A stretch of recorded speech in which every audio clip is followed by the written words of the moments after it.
What's up mga kapangil? Yan, so what's up mga kapangil?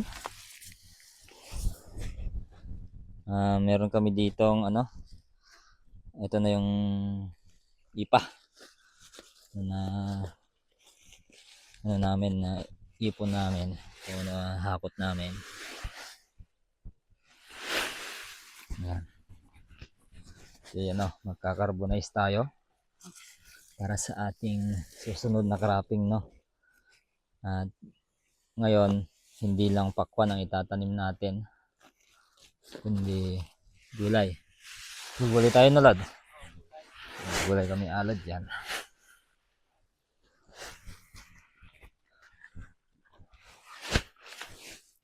Yung san?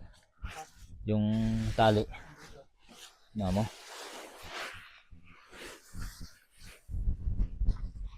Yan, organic pa rin. Mga kapangil ang gamit natin. Merong halong organic, merong halong synthetic. Yun talaga ang talagang naranasan namin, na approve namin na combination. Hindi pwedeng puro synthetic, hindi rin pwedeng puro organic.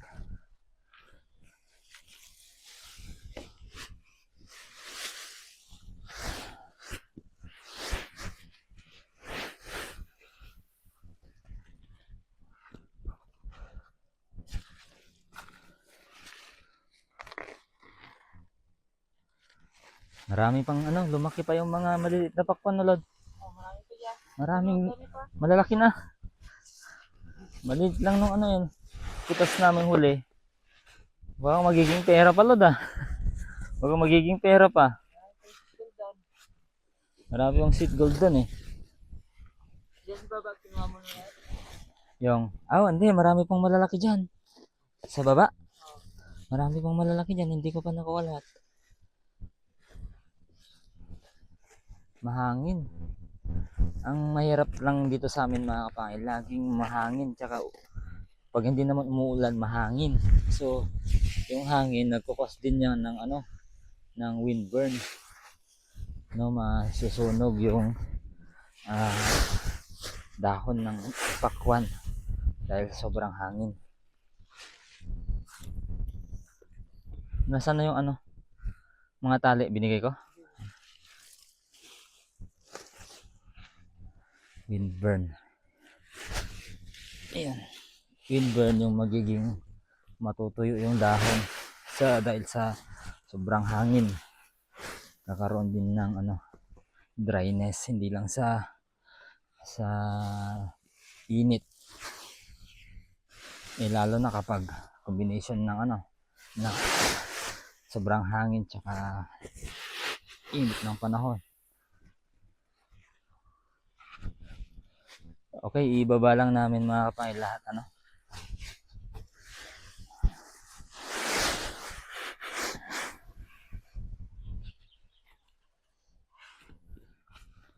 Now we are doing the thing mga kapangil. At ayun, masyadong mahangin nabibigla yung namin rice hull. Nabibigla yung iba, talagang yung iba umaapoy mga kapangil. Umuusok talaga. I mean, naaabo. Yung iba may mga pakunti-kunti na naaabo. Pero ayos lang yan. At least hindi totally na maabo. Sobrang hangin, tingnan nyo. Ang galaw ng galaw ng mga dahon. Pero okay lang yan. At least may makakarbonize tayo na.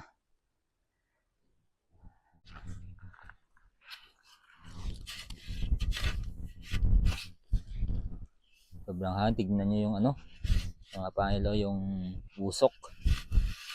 Diretso pa diagonal yung yung lipad. Kaya dinadagyan na namin agad ng tubig. Hangin yun na yung usok ko. Talagang yan, ganyan yung usok.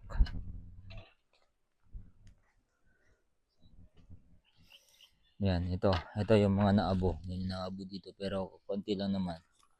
Hindi na kasi pwede kapag masyadong naabo, mga kapangil. Kasi ang disadvantage niyan, tingnan nyo, usok talaga. Disadvantage ng maabo, mga kapangil, acidic. Acidic yung rice hull, yung carbonized rice hull. Hindi rin pwede sa tanim yun. Kaya na may nakaanta na dito na tubig.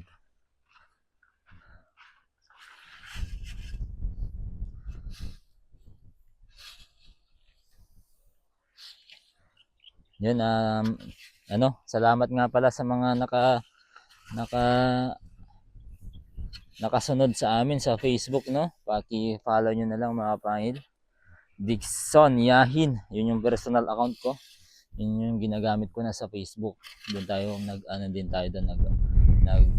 din tayo doon sa Facebook. So yun, update namin hanggang mamayang maluto na yung ating rice hull. Kapangil, okay na Lord? Okay na pala. Bilis lang pala mag-carbonize. Mas mabilis pala Lord kapag mahangin Pero dito sa gitna, hindi pa yan sigurado saan. Oh, dyan sa gitna. Yun yung natin. Yun ang ikar-in natin sa Ilocano. Pero dito kay Alod, okay na yan. Yung dinidiligan niya. Sige, dyan ka magbilisan. Ako dito.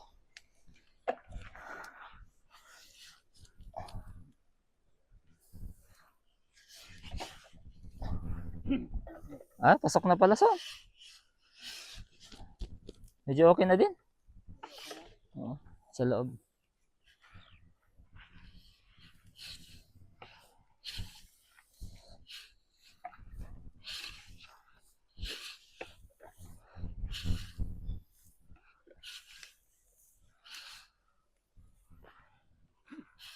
Yan okay na. Oh, mainit Lord, mainit.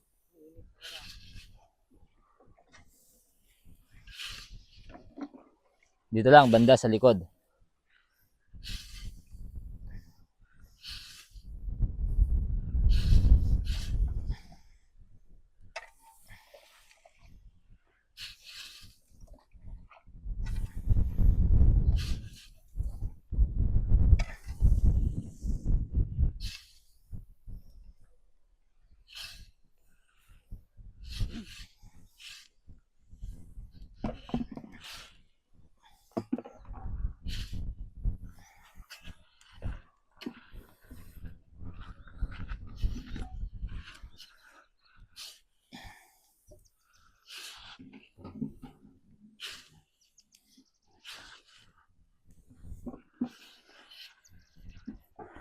Ito talagang pwede na to no? Pwede na. Okay na to.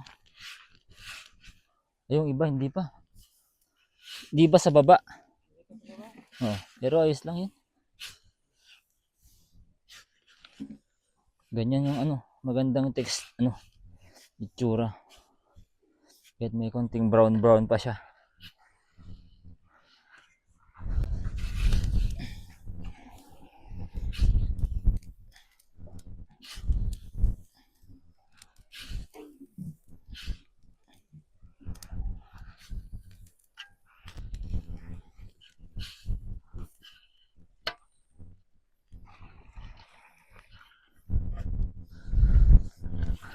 Sige, yan sir. Yung umaapoy. Gandaghan mo Ikaw ba nagdagdag nito? Ha? Malalim na talaga yung no? Malalim na yung tubig. Talagang tagtuyot talaga. El Nino.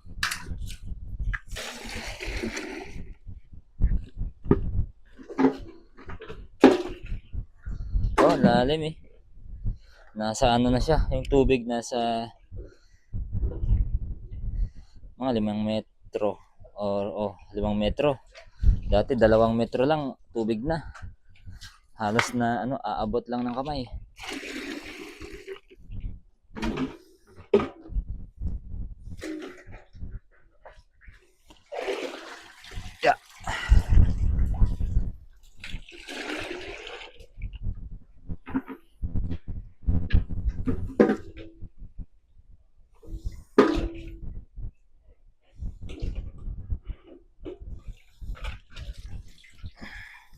Ilang sako kayang ano, maiipon natin dito sa carbonize natin.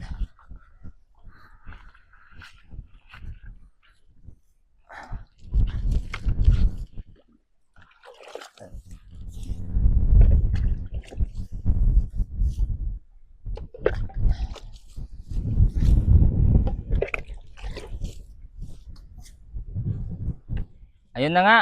So ito mga kapangil yung ating na carbonize no na rice hull.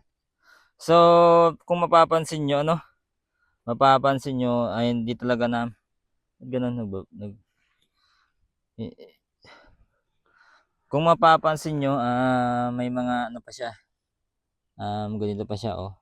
Parang hindi pa sunog. Pero ganyan na talaga yan mga kapangil no? Kasi kapag talagang inantay pa namin na talagang masunog lahat. Yung iba naman maaabo. No? So, yan. Meron din kami rito. Yung hindi masyadong naluto. Yan. Tinabi na namin. Yung si Alod. Yan. Nangunguha ng sweet gold. So, ito. Lulutuin pa namin to bukas or sa susunod.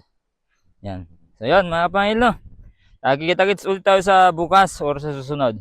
Ingat kayo palagi. Maraming salamat sa panonood at God bless you all. Bye-bye.